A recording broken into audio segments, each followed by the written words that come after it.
Before I get into today's video, I just want to let you guys know that actually I'm going to be adding some talent to the Jackson Kruger Sports team, basically. So if you're somebody who makes videos, podcasts, or blogs, not just about football, I'm actually really looking forward to seeing if people are basketball fans or hockey fans, because those two seasons are going on right now. If you like those sports, if you think you're talented and can make videos, or honestly podcasts and blogs, those are two things that I'm also very much looking for.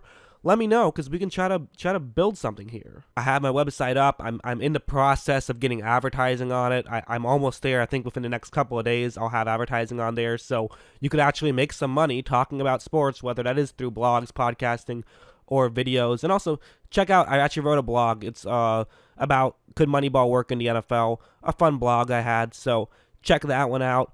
But anyways, yeah, if that's something you're interested in, all you have to do is hit me up with an email at jacksonkrugersports@gmail.com is my email. Send me an email and make sure you attach some of your work. A link works just as well, like a link to your YouTube channel or whatever, or blog or whatever.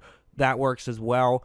Let me know just a brief synopsis about what you would want to do on Jackson Kruger Sports, and also with your work. If you haven't made anything yet, that's totally fine. Just make something and then show it to me. I've already gotten some emails already. I like a lot of what I've seen, but I'm going to wait a couple of days before responding just to give everyone a chance. I'm recording this on Wednesday. I think I'm going to post it on Thursday. So let's say by Saturday. Make sure you get it posted by Saturday. That's just when I'm going to start responding to people. If you're watching this on Sunday, don't be afraid to send something in. I mean, if you're watching this in June, don't be afraid to send something in. It's just something I think will be cool and something that'll be fun for my fans, for myself, and also for other people involved.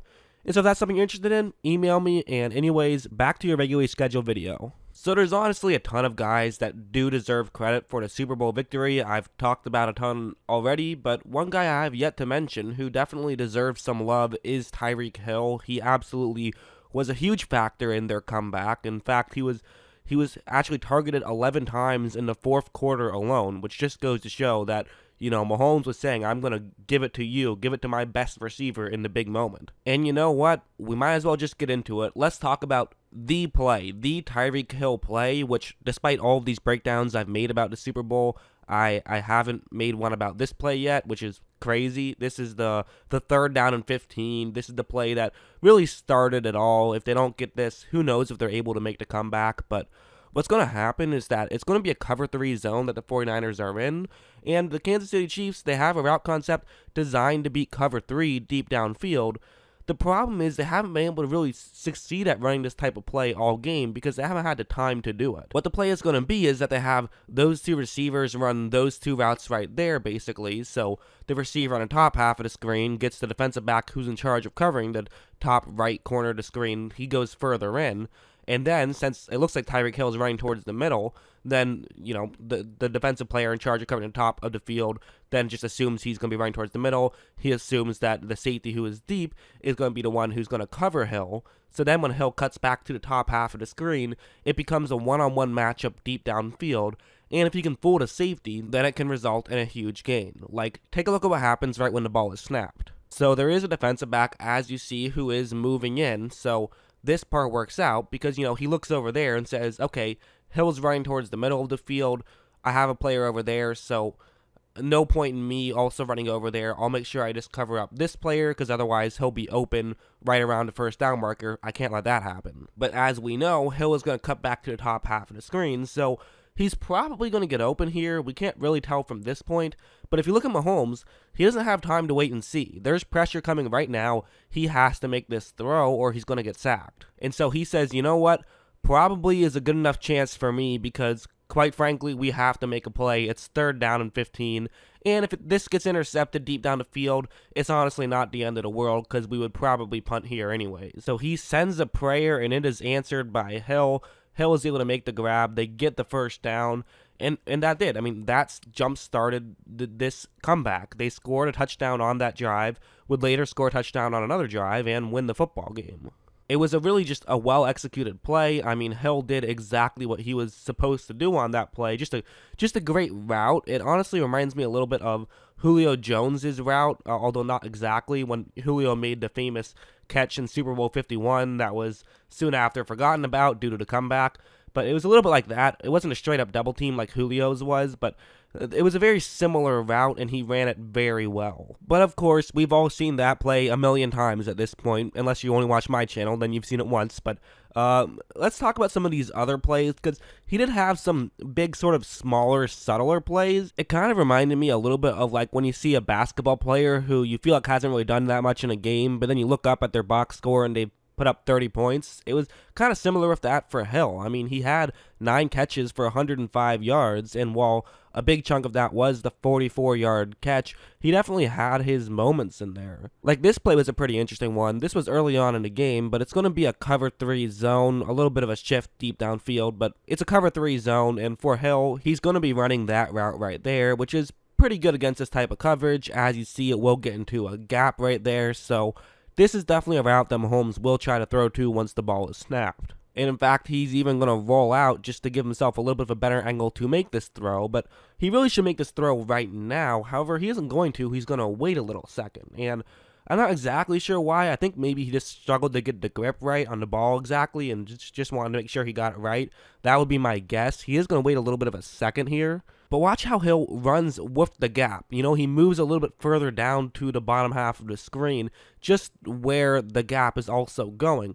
He just runs in that direction to make sure he stays with the gap, because at the end of the day, your job as a receiver is to stay as far away from the opposing players as possible, basically. So that's a very subtle thing, but a very smart play. Realizing what's going on, realizing what his job is on that route, and then making the most of it.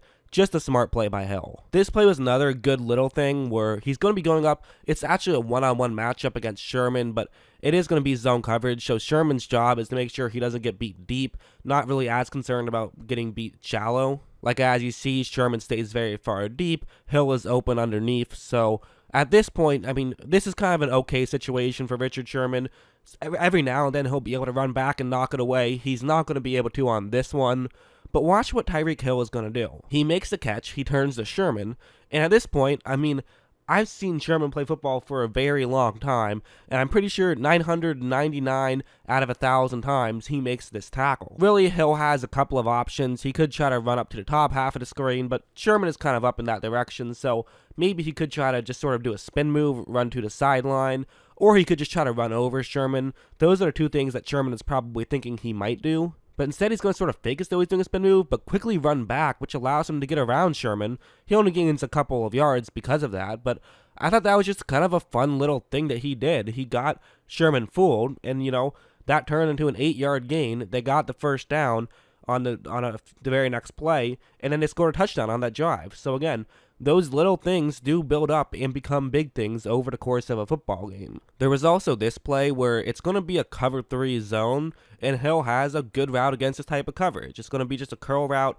and this is actually very good because he's going to get past the linebackers in the middle of the field, and the defensive back who's in charge of covering the zone he's going to cut into, his job is to make sure he doesn't get beat deep, and especially when you're going up against Tyreek Hill, it's sometimes not an easy job to have. So like, as you see, Hill starts running deep, and at this point, if you're a defensive back, you're thinking, oh, okay, Hill is running deep right now. We are currently keeping pace, and, you know, obviously, if it's a foot race, Hill is going to win. You even see the safety who's up there. He's cutting down to the bottom half of the screen now because he sees that Hill is starting to win his one-on-one matchup a little bit.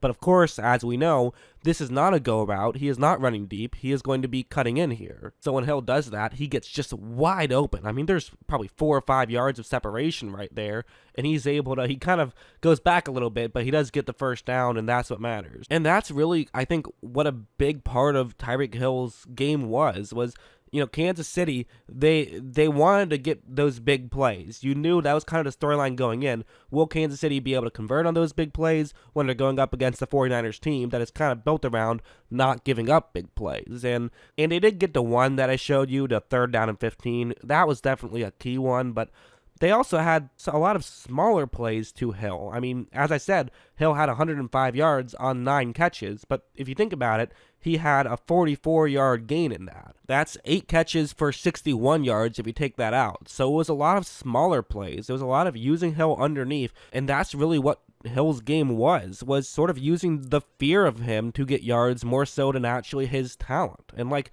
this one, another example of that. It's a cover 4 zone, and that's going to be Hill's route. It's just going to be a quick curl route.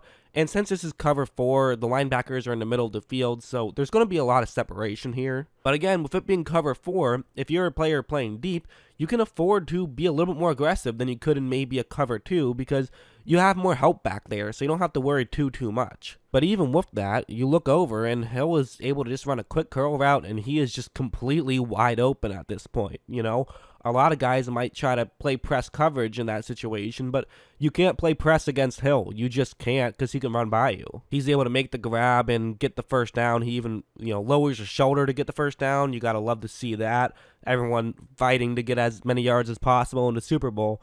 But that's kind of what Hill was able to do, and it was kind of the dilemma that the 49ers were facing of Hill can beat a steep, so let's try to make sure he doesn't beat a steep. But then when we make sure he doesn't beat a steep, well, then it can just chip away and chip away and chip away.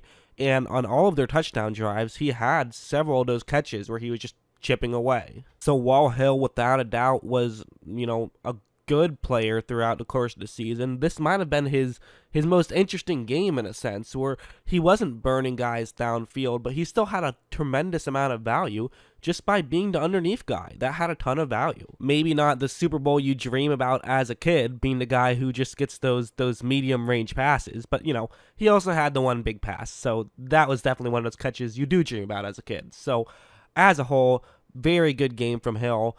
I wasn't sure if I was going to make any more Super Bowl 54 videos, but I felt like I had another video to make. I might make some more, I might not. I don't know. Again, I was getting kind of burnt out, so that's why I took a break from a few days, and then I got sick, so then I took a break for even more days. But yeah, now I'm back, and I just want to make this video. I thought it was fun. I hope you guys enjoyed watching it, and of course, as always, thanks for watching.